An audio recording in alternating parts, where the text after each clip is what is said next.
l'instant, il n'a rien vu. Je n'ai pas travaillé cette nuit.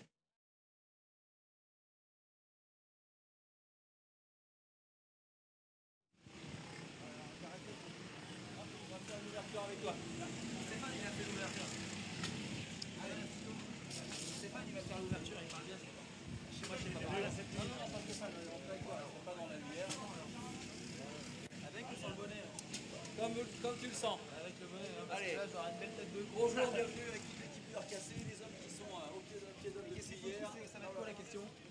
T'inquiète pas, on va. Allô, allô, allô. Oh, on m'entend?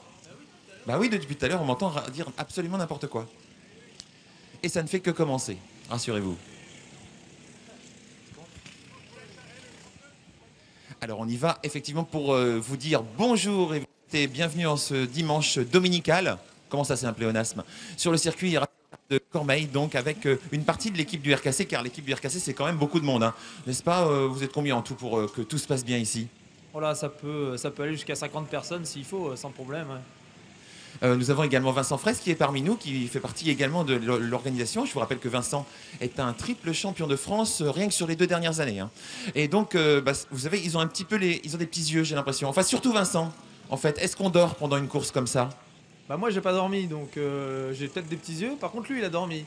Non, non, justement, t'as des grands yeux, je trouve. Ah j'ai des grands yeux. Bah écoute, je viens de bosser toute la nuit et pour le coup si j'ai des grands yeux ça va alors. Alors Vincent, toi t'as dormi mais t'as des petits yeux, comment ça se fait? Bah, j'ai fait d'abord toute la première journée, je suis allé dormir cette nuit un petit peu et là on revient au travail. Ah oui, le bilan sportif. Alors est-ce que vous avez pu un petit peu suivre la course quand même au milieu de tout ça, les pénalités, les pilotes, ceux qui allaient plus ou moins bien? Et peut-être un petit pronostic pour la fin de la course? Oh bah, le pronostic il est, on va pas dire tout tracé parce que c'est vrai qu'il peut toujours passer plein de choses. Mais on va dire que l'équipage 31 est quand même bien parti.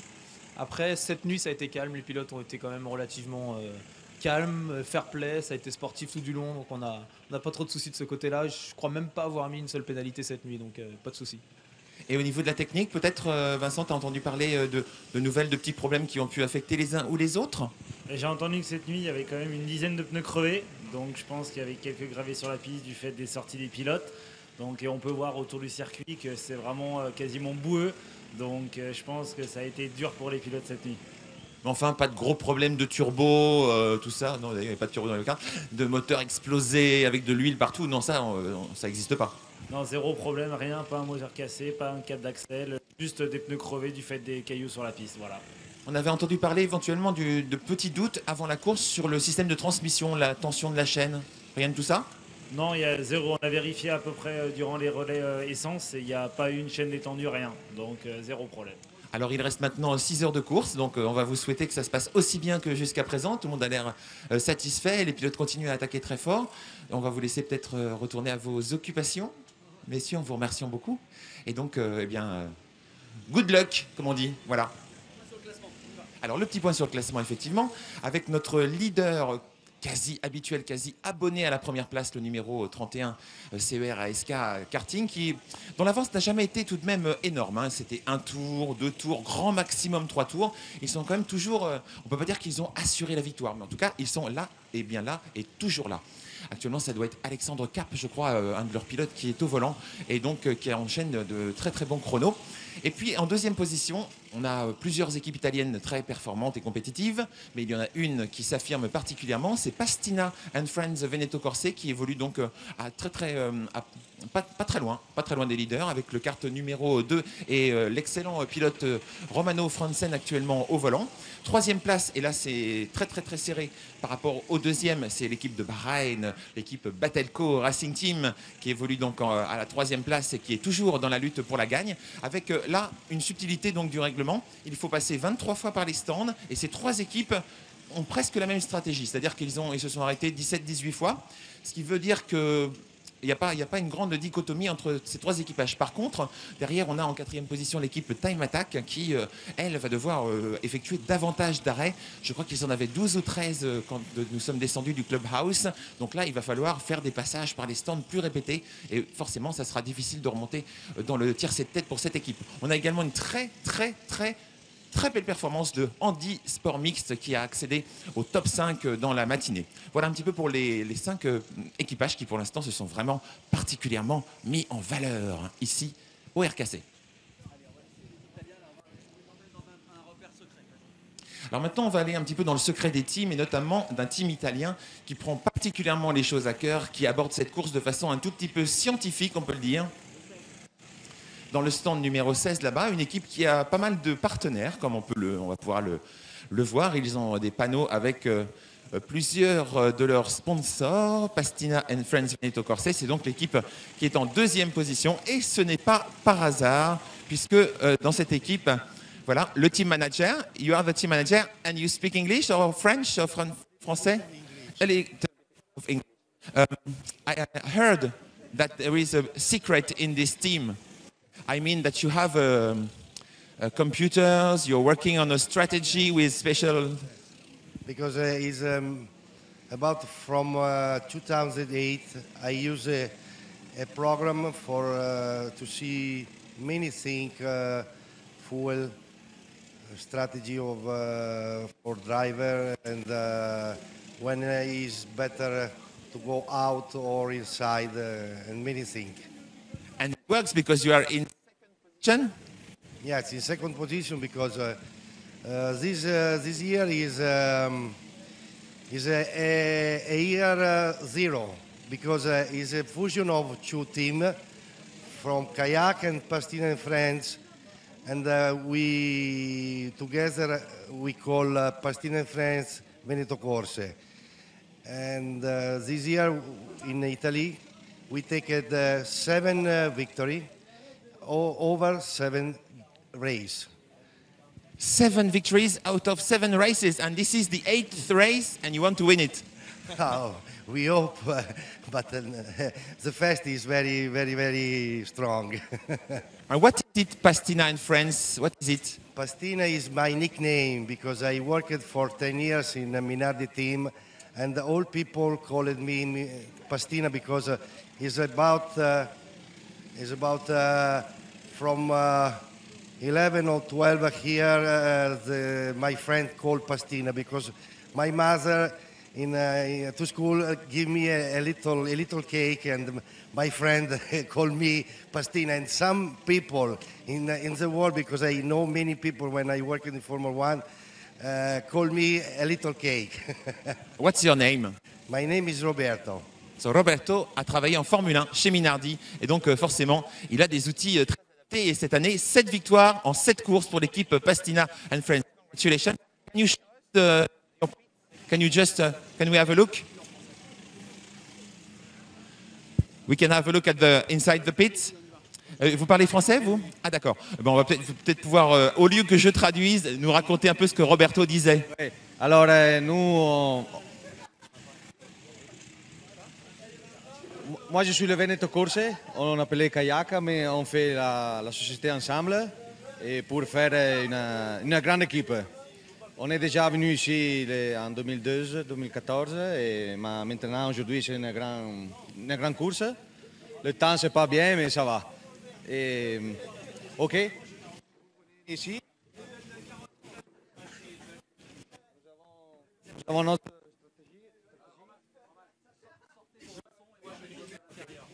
On va se mettre là, et donc la caméra va à l'intérieur. Notre système de stratégie, on a la consommation de l'essence, tous les tours, et on fait la moyenne de driver, oui, de chrono, et après on fait la décision. Ok? Il y a quand même le cerveau humain travaille Oui, aussi. oui, ça c'est une chose qui nous aide, et c'est un grand travail qui fait Thomas, et c'est lui, Thomas Gradassi. Et l'équipe s'est composée de Tina, c'est le président, moi je suis le team manager et lui c'est le stratégia. Okay?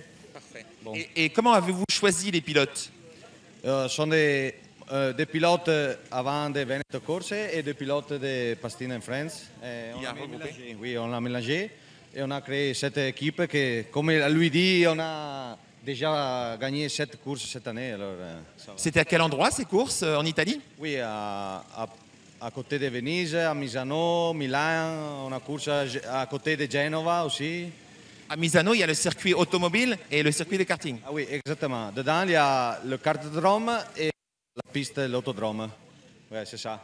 Eh bien, on va vous féliciter, vous encourager pour les 6 dernières heures. Peut-être remonter sur l'équipe CER ASK Karting, mais ils sont très forts. Sera difficile, mais le maximum pour arriver, mais ça va. Ok, on est là. Bonne chance à tous. Merci, c'est bravo. C'est vraiment un exemple, cette équipe qui a effectivement, comme on le voit sur ces panneaux, rassemblé tout un tas de partenaires, fédéré, on peut dire, un projet, un véritable projet autour des courses de karting loisirs. Et ça lui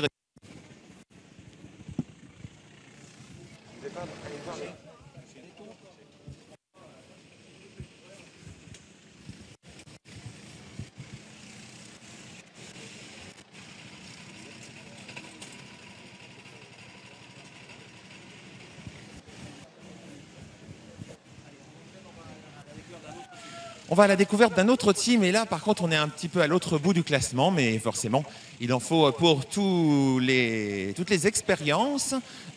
Une équipe qui s'est engagée un petit peu au dernier moment dans cette épreuve, une équipe qui est là également avec un fort contenu on peut dire d'amitié par rapport aux organisateurs. Ils sont dans le premier stand là-bas. On va essayer donc d'avoir leur avis sur la course, la façon dont ils ont passé la nuit. Les autres, ils ont dû se battre contre les conditions météo.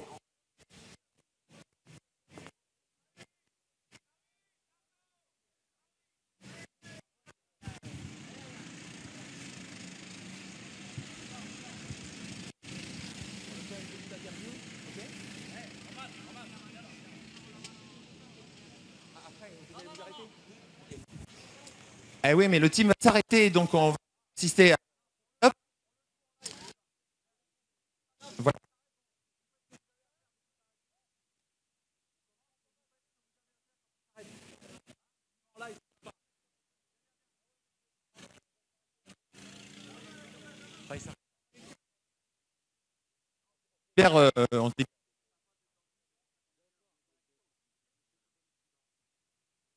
On va à la fois discuter avec cette équipe et avoir un œil sur la piste parce que le team va s'arrêter dans peu de temps.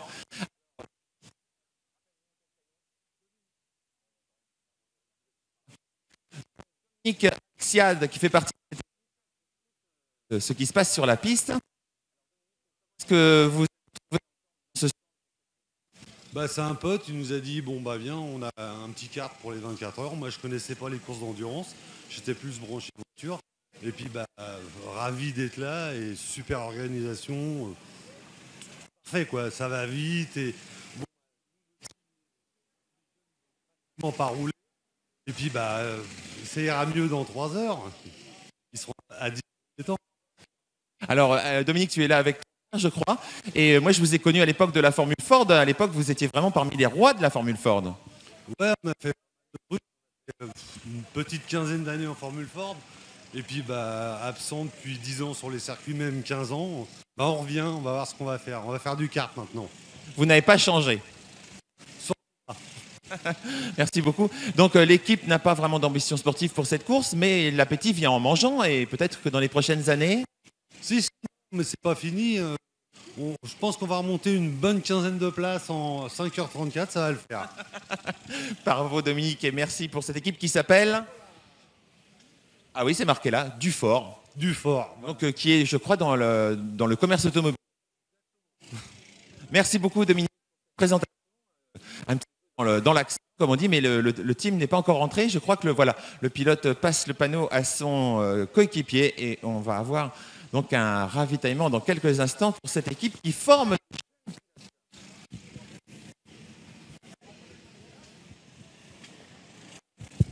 Alors qu'il y a quelques sorties de route toujours dans ce virage, ce double droite en descente. Il se passe pas mal de choses également dans la chicane. Juste avant, on a vu de belles figures depuis le début de cette journée.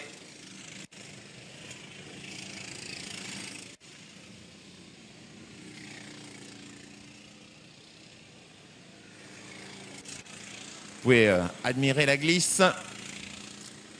Pour les adeptes, c'est très plaisant, bien sûr.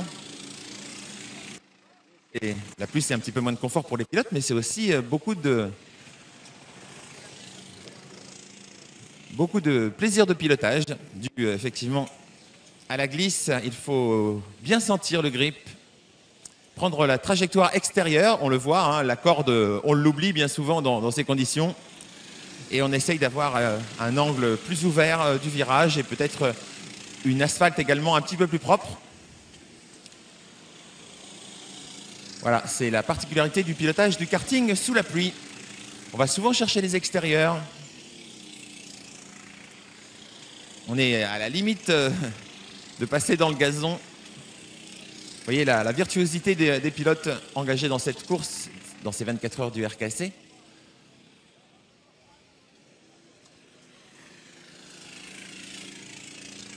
Et on voit que les décorations des cartes ont souffert. Il y a eu forcément des petits contacts dans le peloton. Sous l'œil de nos commissaires, bien sûr, qui ont su se montrer implacables dans certaines occasions quand certains équipages abusaient un petit peu des... Ouh là là, pour l'équipe numéro 1, S2P, là, on a mis quelques roues dans la terre. Mais ça, c'est bien terminé.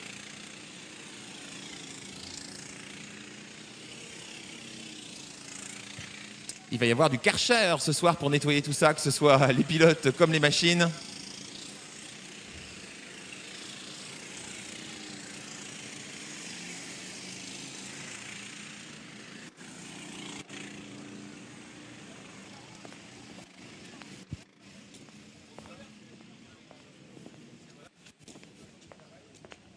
Jetez un coup d'œil sur le classement.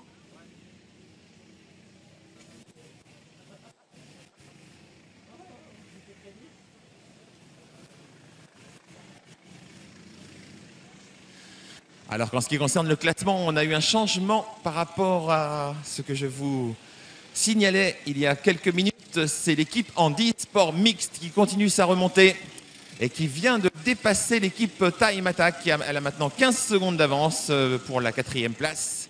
Excellente progression donc de Team Andy Sport Mixte. Voilà qui doit faire partie à notre plaisir à notre ami Philippe Roy. 4e place donc conquise de haute lutte.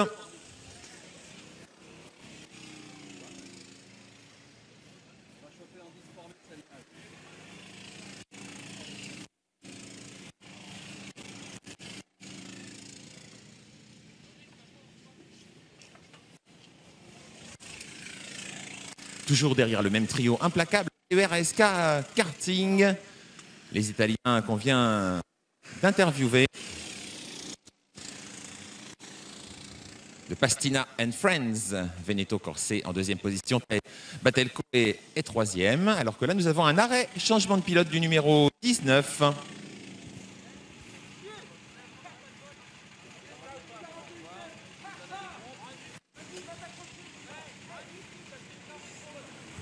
Changement de pilote pour le team Fusion à l'instant même, voilà, qui reprend la piste. Et un pilote là-bas, un pilote dans le pied du virage de l'atelier de la mécanique et qui essaye de remettre son engin dans le droit chemin. Je crois du numéro... Peut-être. Attention. Le kart qui est dans le bac n'a pas priorité, bien sûr. Il s'agit du numéro 15, effectivement.